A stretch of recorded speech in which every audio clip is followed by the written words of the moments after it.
Hello guys, কেমন আছেন সবাই? আশা করি ভালো আছেন। আর আমি শেফ রানা আপনাদের জন্য আজকে আরেকটি রেসিপি নিয়ে এসেছি। আর আজকে আমি বানাবো তান্দুরি চিকেন চিজ শিক কাবাব।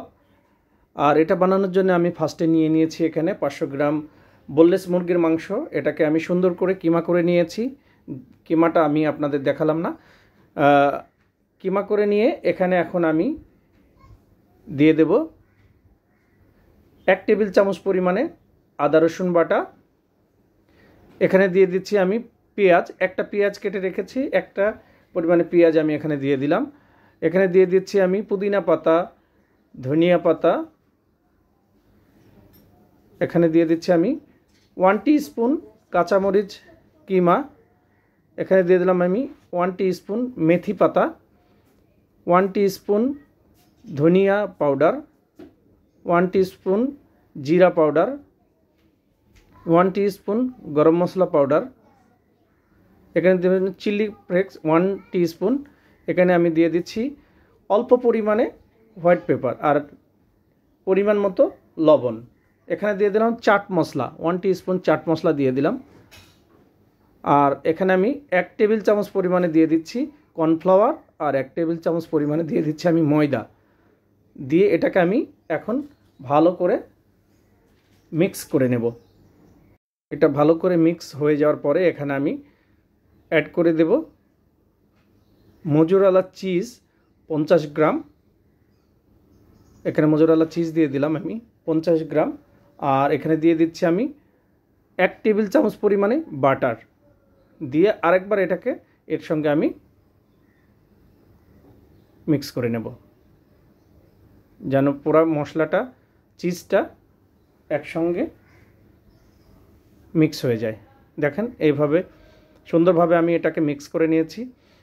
যেহেতু এটা আমি তান্দুরে বানাবো না, এটা আমি বানাবো ননস্টিক ফ্রাই প্যানে। আর তার জন্য যেন কয়লার যে একটা স্মেল আছে, হ্যাঁ, যে কয়লার চুলায় কাবাব যে একটা খেতে গেলে যে একটা স্মেল থাকে, স্বাদ থাকে, সেটা যেন এর মধ্যে পাওয়া যায়, তার জন্য আমি এখানে দিয়ে দিচ্ছি একটা কয়লাটাকে আমি আগুনে জ্বালাই নিয়েছি। আর এখানে দিয়ে দিচ্ছি আমি অল্প পরিমাণ বাটার দিয়ে এটাকে আমি 5 মিনিট ঢেকে রেখেছি।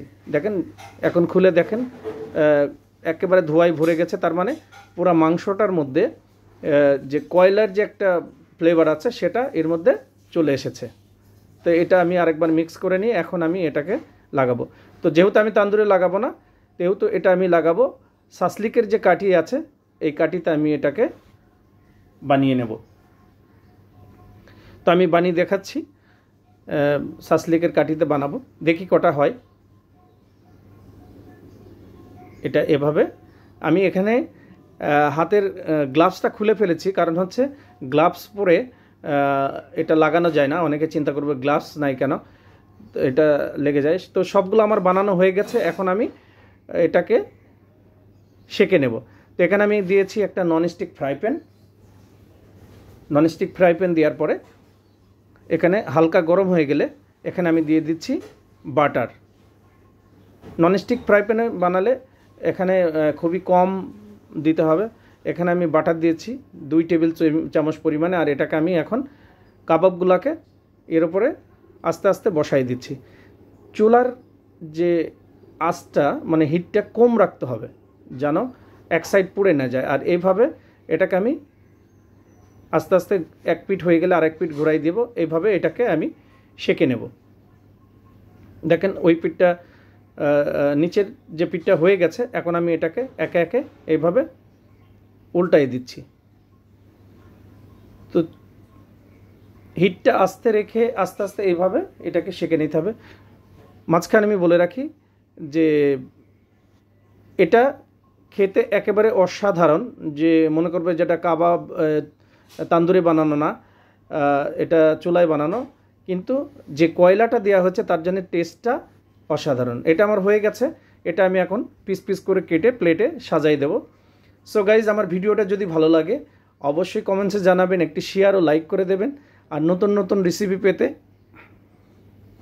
আমার আইডিটা ফলো করে দেবেন। এবং আমার একটি চ্যানেল আছে রানা শেফের রান্নাঘর, আপনারা চ্যানেলটা সাবস্ক্রাইব করে আপনারা নতুন নতুন ভিডিও পেতে আমার চ্যানেলের সাথেই থাকবেন। কাবাবটা সার্ভ করার সময় আমি এখানে একটা green sauce, spicy green sauce বানিয়ে দিলাম। দেখতেই পাচ্ছেন কতটা অসাধারণ। সো গাইজ, এতক্ষণ সাথে থাকার জন্য আপনাদের ধন্যবাদ।